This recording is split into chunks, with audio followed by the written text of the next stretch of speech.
Hello അസ്സലാമു അലൈക്കും, welcome back ഷെഫ്നെസ് gallery. ഇപ്പം ഞാൻ വന്നിട്ടുള്ളത് നമുക്കെല്ലാവർക്കും വളരെ എഫക്റ്റീവായിട്ടുള്ള ഒരു റെമഡി ആയിട്ടാണ് കേട്ടോ.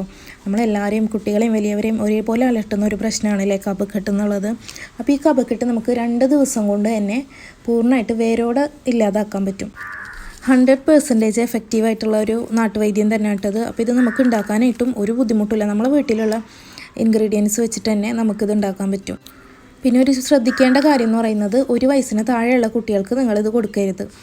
1 വയസ്സിന് മുകളിലുള്ള കുട്ടികൾക്കും വലിയവർക്കും നമുക്ക് ഇതിൻ്റെ അളവനുസരിച്ച് ചെറിയ കുട്ടികൾക്ക് 1 ടീസ്പൂൺ വീതം 2 നേരം 3 നേരമൊക്കെ ആയിട്ട് കൊടുക്കാം. അതിനനുസരിച്ച് വലിയവർക്ക് 2 ടീസ്പൂൺ വീതം 2 3 ടീസ്പൂൺ വീതം 4 നേരമൊക്കെ ആയിട്ട് നമുക്കിത് കഴിക്കാൻ പറ്റും. പിന്നെ കുട്ടികൾക്ക് കൊടുക്കുമ്പോൾ ശ്രദ്ധിക്കേണ്ട കാര്യം എന്താണെന്ന് വെച്ച് കഴിഞ്ഞാൽ, ഭക്ഷണത്തിന് 1 മണിക്കൂർ ശേഷം ഇത് കൊടുത്താൽ മതി. എന്ന് വെച്ച് കഴിഞ്ഞാൽ ചില കുട്ടികൾ വോമിറ്റ് ചെയ്യാനുള്ള ചാൻസ് ഉണ്ട്. വോമിറ്റ് ചെയ്ത് കഴിഞ്ഞാലും പേടിക്കാനില്ല, അവരുടെ കഫം പുറത്തേക്ക് പോകുന്നതായിരിക്കാം. പക്ഷേ ഭക്ഷണം കഴിച്ചിട്ട് പെട്ടെന്ന് തന്നെ ആകുമ്പോൾ ആ ഭക്ഷണം കൂടി പോകും. അപ്പോൾ അതിന് 1 മണിക്കൂർ ശേഷം കൊടുക്കുക. ചിലപ്പോൾ എല്ലാ കുട്ടികളും വോമിറ്റ് ചെയ്യണമെന്നുമില്ല. അപ്പോൾ ഞാനിവിടെ മക്കൾക്ക് 2 പേർക്കും സ്ഥിരമായിട്ട് കൊടുക്കാറുള്ളതാണ് കഫക്കെട്ട് വന്നു കഴിഞ്ഞാൽ. അപ്പോൾ ആൻറ്റിബയോട്ടിക് ഒന്നും കഴിക്കാതെ തന്നെ.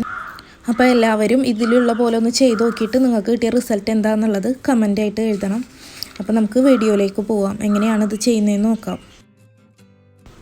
അപ്പോൾ അതിന് വേണ്ടിയിട്ട് ഞാനിവിടെ ഈ ഒരു വലിപ്പത്തിലുള്ള സവാളയാണ് എടുത്തിട്ടുള്ളത്. അപ്പോൾ ഒരു വലിയവർക്കാണെന്നുണ്ടെങ്കിൽ ഇതിലും വലിയ സൈസിലെടുത്തോ. ഞാനിപ്പോൾ ചെറിയ മോൾക്ക് വേണ്ടിയിട്ടാണ് ചെയ്യുന്നത്. അപ്പോൾ ഒരു പിങ്ക് കളറിലുള്ള സവാള എടുക്കുകയെന്ന് വെച്ച് കഴിഞ്ഞാൽ അതായിരിക്കും കൂടുതൽ നല്ലത്. അപ്പോൾ നമുക്കിനി ഇതിൻ്റെ നീരെടുക്കണം. അപ്പോൾ അതിന് വേണ്ടിയിട്ട് ഞാൻ വെള്ളമില്ലാതെ മിക്സിയുടെ ജാറിലേക്ക് ഒന്നിട്ടിട്ട് നന്നായിട്ട് ക്രഷ് ചെയ്തെടുക്കുന്നുണ്ട്. ഇപ്പോൾ ഞാൻ ഇതേപോലെ നന്നായിട്ട് മിക്സിയിലൊന്ന് ക്രഷ് ചെയ്തതിന് ശേഷം ഈ ഒരു അരിപ്പ വെച്ചിട്ട് നമുക്കതിനെ ഒരു പാത്രത്തിലേക്ക് നന്നായിട്ട് പിഴിഞ്ഞെടുക്കണം. ഇനി മിക്സിയിൽ ഇടുന്നില്ല എന്നുണ്ടെങ്കിൽ ഗ്രേറ്റ് ചെയ്തിട്ട് ഇതിൻ്റെ നീര് നന്നായിട്ട് എടുത്താലും മതി കേട്ടോ.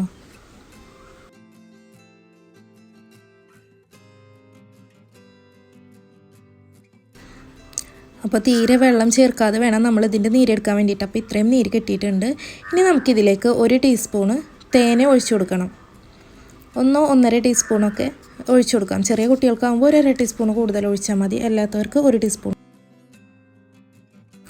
ഇനി നമുക്ക് ഇത്രയും അളവിൽ കുരുമുളക് പൊടി വേണം. ഇനി കുരുമുളക് പൊടിക്ക് പകരം നമുക്ക് മഞ്ഞൾപ്പൊടിയും ചേർക്കാം കേട്ടോ. നല്ല ഫ്രഷായിട്ട് വീട്ടിൽ തന്നെ ചെയ്യുന്ന മഞ്ഞൾപ്പൊടി വേണം ചേർത്ത് കൊടുക്കാനായിട്ട്. അപ്പോൾ ഇതേപോലെ കുരുമുളക് പൊടി ഇട്ടതിന് ശേഷം നന്നായിട്ടൊന്ന് മിക്സ് ചെയ്ത് കൊടുക്കും. 2 വയസ്സൊക്കെ ആയിട്ടുള്ള കുട്ടികൾക്കാണെങ്കിൽ ഈ 1 ടീസ്പൂൺ വീതം 3 നേരമൊക്കെ ആയിട്ട് കൊടുക്കും. ഇപ്പോൾ മുതിർന്നവരൊക്കെ ആകുമ്പോൾ ഞാനിപ്പോൾ ഈ ചെയ്തെടുത്തിട്ടുള്ള ഇത്രയും അളവ് 2 നേരമൊക്കെ ആയിട്ട് കുടിക്കാൻ പറ്റും. അപ്പോൾ എല്ലാവർക്കും എഫക്റ്റീവായിട്ടുള്ളൊരു റിസൾട്ടാണ്.